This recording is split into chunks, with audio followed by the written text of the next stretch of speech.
Hi, everybody. I would like to provide you some information about the DSM-5 anxiety disorders. So the DSM-5 identifies 6 anxiety disorders that we can diagnose in children, adolescents, and adults. These are separation anxiety disorders, specific phobia, social anxiety disorder, agoraphobia, and generalized anxiety disorder. So I'm just going to provide you a brief overview of some of these symptoms. SAD, separation anxiety disorder, really has the earliest age of onset between 7 and 8 years. And this is when children tend to show excessive anxiety about leaving their caregivers and other individuals to whom they are emotionally attached. So these children are often preoccupied by fears that some kind of misfortune or some kind of harm will befall themselves or their caregivers during the separation period. So very young children, for instance, might believe that monsters might kidnap them while their parents are away. Older children, on the other hand, might fear their parents will become injured at work. So how separation anxiety disorder presents itself looks a little different depending on the age. One of the things that we often see with SAD is school refusal behavior, which is defined by the refusal to attend classes or difficulty remaining in school for the whole day. And this is equally common in boys and girls, and most often we see this between the ages of 5 and 11. Now, if we look at generalized anxiety disorder is unlike other anxiety disorders in two important ways. First and foremost, it's characterized by worry instead of fear or panic. So they're not worried about specific objects or situations. Instead, they're worrying about future misfortune. The second way it's different is that generalized anxiety disorder is also more likely to be associated with depression than the other anxiety disorders. So the kind of hallmark symptom of GAD is what we call apprehensive expectation.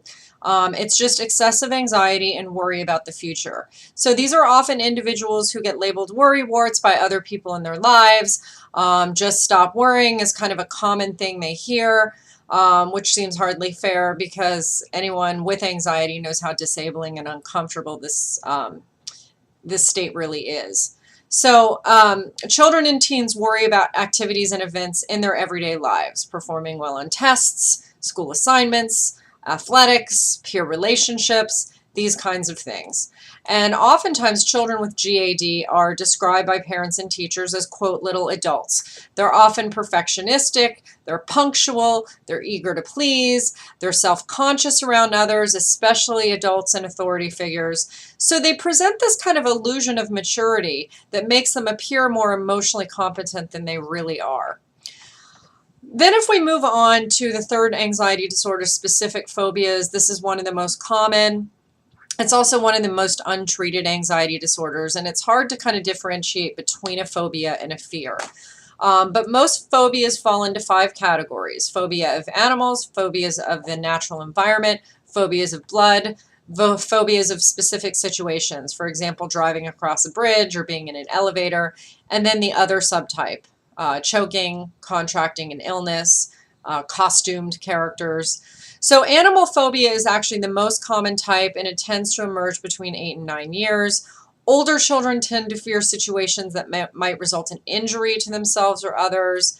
But common phobias among teens are fears of being alone and actually fear of tests and exams.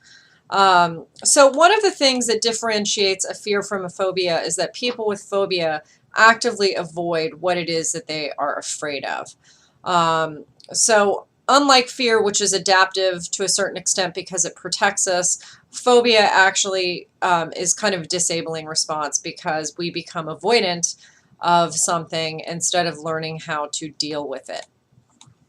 The fourth anxiety disorder is known as social anxiety disorder, and this is really just characterized by a persistent fear of social or performance situations where someone thinks embarrassment might occur or judgment might occur. So like individuals with specific phobia, people with social anxiety disorder show immediate anxiety or panic when they encounter a fear situation. So if they have to get up and do a class presentation, any kind of public speaking, sometimes even just ordering food at a restaurant or drive-through, attending a party or social gathering, any kind of performance in front of others might really trigger this kind of response. And they worry that others will think they're going crazy, or that they look stupid, or that others will notice how anxious they are. Some individuals with SAD only experience this kind of response in a performance situation, but not in other settings. So, for example, a teenager with social anxiety disorder might fear a piano recital or an athletic event, but might be perfectly comfortable in non-performance situations like parties. So this usually emerges in late childhood, early adolescence. It's not usually diagnosed before age 10, and it lasts about 20 to 25 years. So it is not a short-lived condition. And then the final anxiety disorder that I want to talk about is obsessive compulsive disorder. And this is characterized by recurrent obsessions or compulsions. So what is an obsession? Obsession is a recurrent or an intrusive thought. I call it a case of the mental hiccups. You know, when you get that song in your head that you just can't get out of your head.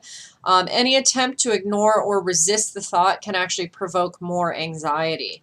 And then a compulsion is what we do to try to deal with the anxiety. It's a repetitive or rigid behavior, for example, hand washing, or a mental act like praying, repeating certain words, or counting. And the person feels compelled to do this. In fact, so much so that they feel it, if they don't do this, something bad might actually happen. So to get a diagnosis of OCD, the obsessions or compulsions must be frequent enough to interfere with daily life or cause significant, distress. This is a very disabling disorder. It's more common among boys than it is with girls, with a gender ratio of about 2 to 1. But by late adolescence, this evens out a bit.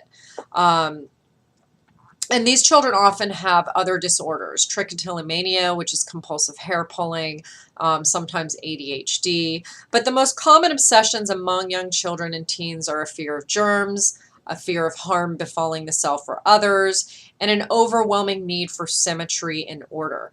And the most common compulsions are washing and cleaning, checking locks and stove taps, counting, repeating, touching, and straightening. I hope this has helped work out some of the differences in those disorders.